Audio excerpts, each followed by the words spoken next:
Hey guys, morning. Dazu सिखाबाय आरोना आङो बिसोरो गुबुननि समाव नायला बियो मा खादों आरो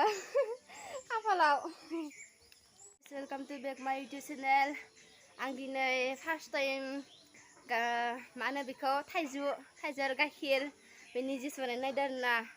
ओमफ्राय बेयाव मा होयो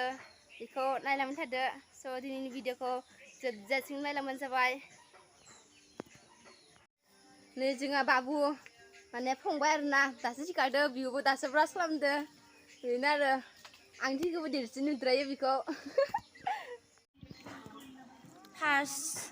थाइजौखौ सुना लाग्रोनांगौ आरोना फार्स्ट थाइजौखौ सुखांनानै थाइजौआ एसे हामा दं आरोना निया एम्फौ खुलायनाय थाइजौआ जुइसखौ सोर बानायगोन बेखौ नुगोन फैसायाबो थायो माथो बेयाव सिनि गाइखेर थाइजौखौ बिदि मोजाङै हाना लाग्रोनांगौ लाखिनो ओमफ्राय थाइजौखौ सुना लायो हाखांनानै उनाव नैबेसो जोंहा मेन थाइजौनि जुइस बानायग्रा आब' बियो जोंहानि हायो नैहा थाइजौखौ लेमदों आरोना आब'आ स' भिडिअखौ नायलांबाय थाबानो जाबाय नै दायो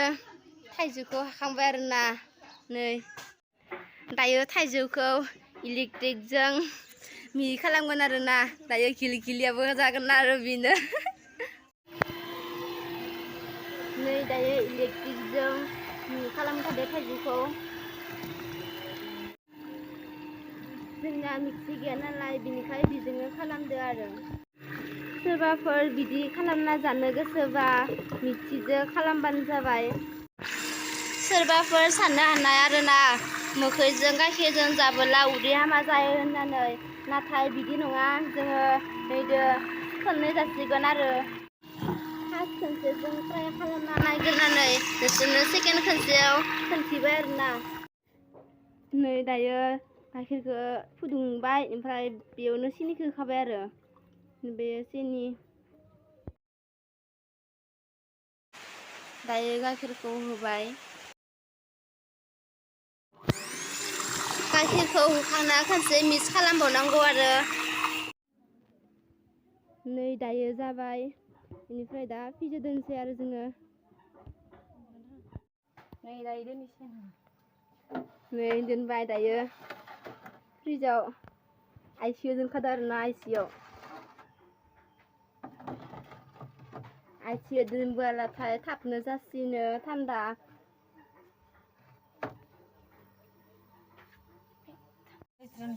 बेखौ 3 घन्टासो दोननांगौ बिनिफ्रायसो जायो बियो थान्दा जानानै बेयाव आइस बायदि जालाङो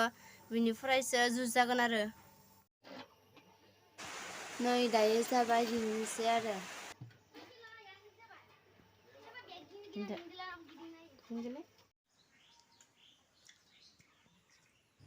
स' जों दायो जानोसै आरोना